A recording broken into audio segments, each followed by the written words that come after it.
नमस्कार। कभी सोचा है कि कामयाबी पाने की असली कीमत क्या हो सकती है? चलिए आज सोनापुर गांव की एक ऐसी कहानी की दुनिया में चलते हैं जिसमें स्वाद है, रहस्य है और थोड़ा सा काला जादू भी है। जरा सोचिए, कोई दिन रात मेहनत करे, ईमानदारी से अपना काम करे, लेकिन उसका कॉम्पिटिटर उससे कहीं ज्यादा कामयाब हो। और क्या हो अगर उसकी कामयाबी का राज मेहनत नहीं बल्कि कोई ऐसी शक्ति हो जो हमारी आपकी समझ से परे हो। बस यही सवाल हमारी आज की कहानी की जड़ में है। तो कहानी शुरू होती है सोनापुर गांव के बाजार से, जहां आलू पूरी के दो ठेले हैं, एक किशन का, दूसरा मोहन का। लेकिन भाई दोनों की किस्मत में जमीन आसमान का फर्क है। अब यहाँ एक बड़ी दिलचस्प बात है। किशन जो आलू पूरी बनाता है वो एकदम लाजवाब है। मसालेदार सब्जी, गर्मा गर्म फूली हुई पूरियां, फिर भी उसका ठेला मक्खियां मारता है, एकदम खाली। और दूसरी तरफ है मोहन, जिसकी पूरियों का स्वाद बिल्कुल साधारण है, लेकिन उसके ठेले पर तो जैसे मेला लगा रहता है। ये हो कैसे सकता है? और ये सिर्फ एक दो लोगों की राय नहीं है, गांव वाले खुद इस बात से हैरान हैं। जैसा एक ग्राहक कहता भी है कि भाई स्वाद तो किशन की पूरी में ही है, पर पता नहीं क्यों पैर अपने आप मोहन के ठेले की तरफ मुड़ जाते हैं। ऐसा लगता है मानो कोई अनदेखी ताकत उन्हें अपनी ओर खींच रही हो। किशन को तो पक्का शक है कि ये कोई काला जादू है। और पता है, शायद किशन का शक गलत भी नहीं है। कहानी अब मोहन की दोहरी जिंदगी का पर्दा उठाती है। दिन के उजाले में वो एक सीधा सादा पूरी वाला है, लेकिन रात के अंधेरे में वो कुछ और ही बन जाता है। एक रात मोहन अपनी पत्नी से कहता है, आज अमावस्या है, मुझे जाना होगा। उसकी पत्नी ने सारी तैयारी कर रखी है, लेकिन उसकी आंखों में जो डर है वो साफ साफ दिख रहा है। ये कोई मामूली काम तो बिल्कुल नहीं है। मोहन की पत्नी ने ठीक 13 किलो चिकन पकाया है ना? ये नंबर थोड़ा अजीब। मतलब 10 या 15 किलो क्यों नहीं, ठीक 13 किलो ही क्यों? यहीं से इस पूरे अनुष्ठान के अजीब और खतरनाक होने का अंदाजा लगना शुरू हो जाता है। तो सारा मामला ये है कि मोहन की सफलता की कीमत बहुत बड़ी है।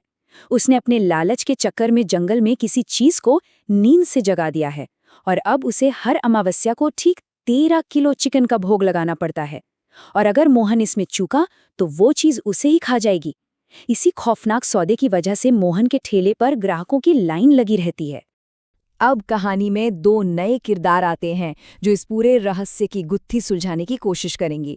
राकेश और नेहा, जो शहर से आए हैं और जिन पे गांव का ये जादू अभी तक नहीं चला है।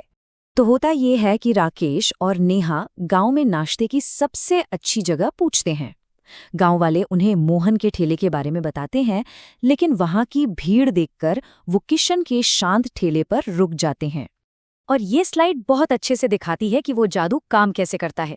पहले दिन राकेश और नेहा किशन के खाने की जी भर के तारीफ करते हैं, लेकिन उसी रात मोहन जंगल जाकर अपना जादू ताज़ा कराता है। और नतीजा, अगले ही दिन राकेश और नेहा अपनी मर्जी के खिलाफ खुद को मोहन के ठेले की तरफ खिंचता हुआ महसूस करते हैं।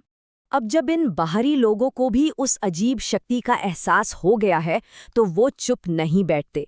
वो सच्चाई का पता लगाने के लिए किशन से हाथ मिलाने का फैसला करते हैं। उस शाम राकेश और नेहा सीधा किशन के घर पहुंच जाते हैं। वे उसे बताते हैं कि अब उन्हें उसकी हर बात पर यकीन हो गया है। उन्होंने मोहन को जंगल की तरफ जाते हुए भी देखा है, और उन्हें लगता है कि सारा राज उसी जंगल में छिपा है। तो उनकी योजना क्या है? योजना बहुत सीधी साधी है, पर उतनी ही खतरनाक भी। वे तीनों उस रात जंगल में मोहन का पीछा करने का फैसला करते हैं, ताकि उसके जादू की जड़ तक पहुंच सके और इस राज से पर्दा उठा सके। और अब कहानी अपने सबसे रोमांचक मोड़ पर पहुंचती है। तीनों उस अंधेरे जंगल में उस राज का सामना करने के लिए निकल पड़ते हैं, जिससे पूरा गांव आज तक अनजान है।